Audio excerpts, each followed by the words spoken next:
Joseph Seed, also known as the Father, is the main antagonist of Far Cry 5. He is a spiritual but ruthless psychopath who is the founder of the extremist religious cult called Project at Eden's Gate, based in Hope County.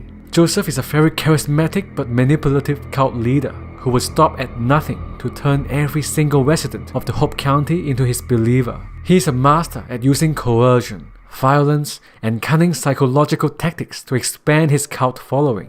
His trusting followers would give unquestioning loyalty to this man who would promise them what they most needed: hope, a sense of purpose, and above all, faith in themselves.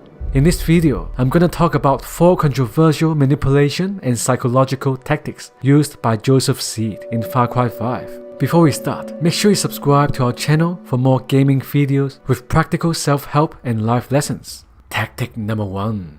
Unite followers around a cause. Give them a sense of purpose and belonging. It is human nature that people have an insatiable need to believe in something. Now, more than ever, without a unifying belief system, many people are feeling an emptiness and stumbling through life without a sense of purpose. They seek to create purpose and a feeling of transcendence on the cheap, to find it in the short-term gratifications and sensual pleasures that eventually will turn into addictions and pain.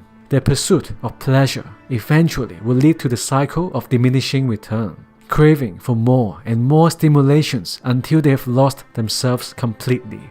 Joseph Seed saw people's hunger to believe in something as the number one tool he could use to recruit his cult followers. He took advantage of this universal need by means of repetitions of his twisted cause, spreading fear of the impending doomsday and firmly criticizing the excessive consumerist culture of the modern capitalist society and its never-ending greed. He would preach to his lost disciples as the savior who would lead their struggle against the enemy from the outside and enemy from within. Joseph would also assure his followers that they are his children, that he loves each and every one of them, and they belong to the Eden's Gate. He brings his people together around a cause that is higher than themselves and promising to atone for their sins and lift their sufferings, guiding them towards their true calling, which will take place in the underground bunkers after the end of the world. By providing his followers what they needed the most, they would trust him blindly all the way until the end of the new dawn. Tactic number 2. Focus on the metaphysical and spiritual over the intellectual.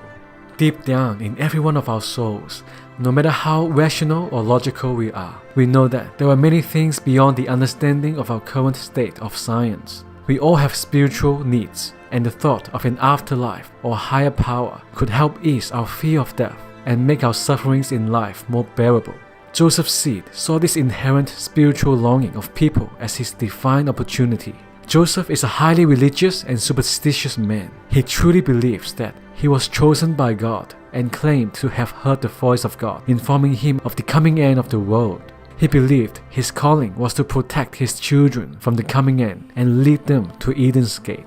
His success was built on his inspirational preachings. His powers of preachings attracted a massive following. His use of Bible quotes and profound words of wisdom makes him seem transfigured and mysterious. He displayed a glowing charisma of a true spiritual leader. When he preached, it was as if the Spirit spoke through him. It was his unshakable faith and conviction, not his reasoning, that made his words so convincing. Joseph placed his propaganda trucks everywhere in Hope County to brainwash his followers, making him seem omnipresent.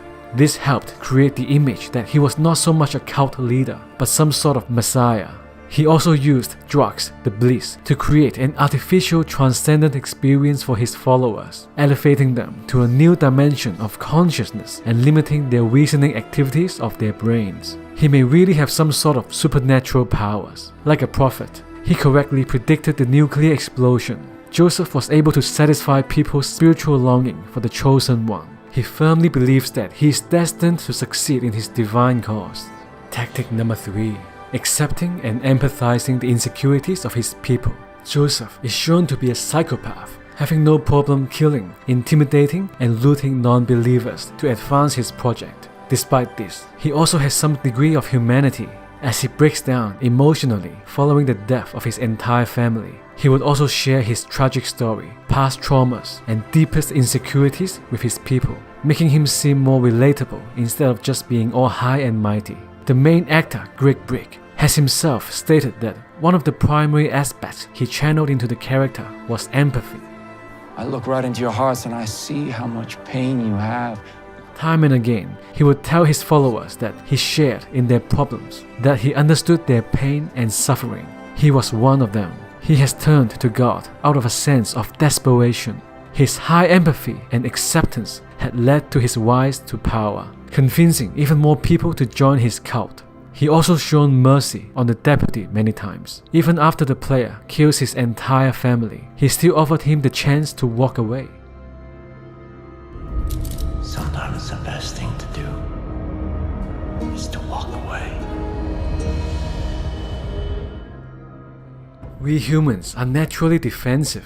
Our ego are like walls that protect us from outside judgments and harm. We don't like to be coerced or manipulated into doing things we don't want to. We want to be free to choose what we desire, only during moments that we feel inwardly secure, not being judged, but accepted by others. We can relax and let down our defensive walls, opening up our stubborn ego to the influence of others. If we want to unlock people's defenses and move them closer towards the direction of our goals, like Joseph Seed, we could learn to accept and empathize with people, giving them the validations and love that they crave. Always respect people's free will and make it seem that they are the ones who are making the final decision. That's why Joseph Seed always repeats to his people, But my children, I'm here to tell you that suffering is a choice, and you can choose a better path.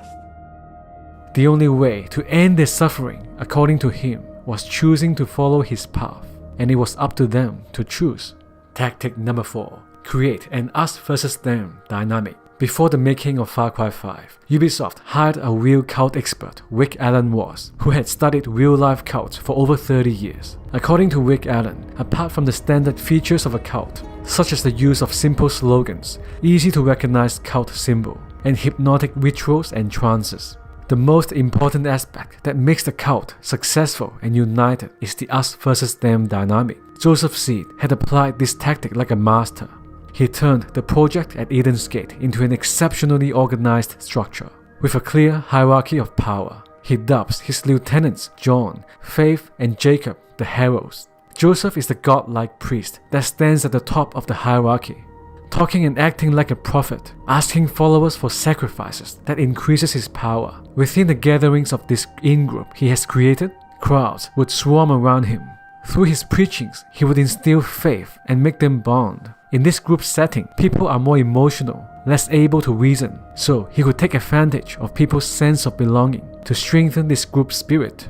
He claimed that they are his children. His duty was to protect them from the pollution of the outside world. People from the outside trying to take everything from them. They will come. They will try to take from us, take our guns, take our freedom, take our faith. They are the bad guys who are trying to sabotage the will of God. We must do everything we can to protect our peace and freedom, convincing his followers that fighting the outside enemies is a divine cause that's worth fighting for. Now the Peggies had become a powerful and motivated force, fueled with fire, passion, hunger for battle, and ready to sacrifice their life for Joseph, tightening the cohesiveness of the cult more than ever. Joseph Seed might be the most cunning and dangerous villain in the Far Cry series so far. He might be even more insane than Vaas in Far Cry 3, who had explained the definition of insanity himself.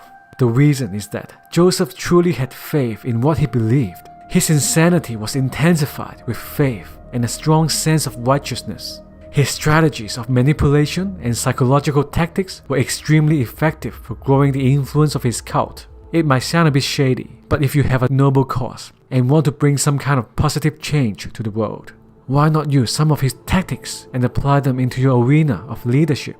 By the way, I'm really curious about how cunning and manipulative the villain dictator in Far Cry 6 will be. Comment down below, how bad do you want to see Giancarlo to be using some of his own creative underhand tactics in Far Cry 6? Until then, I'll see you in our next video. Thank you for watching. If you would like more videos about charismatic video game heroes mixed with awesome video game music and self-help life advice, make sure you subscribe to our channels Be an Inspired Gamer and Missy XO. See you in our next video.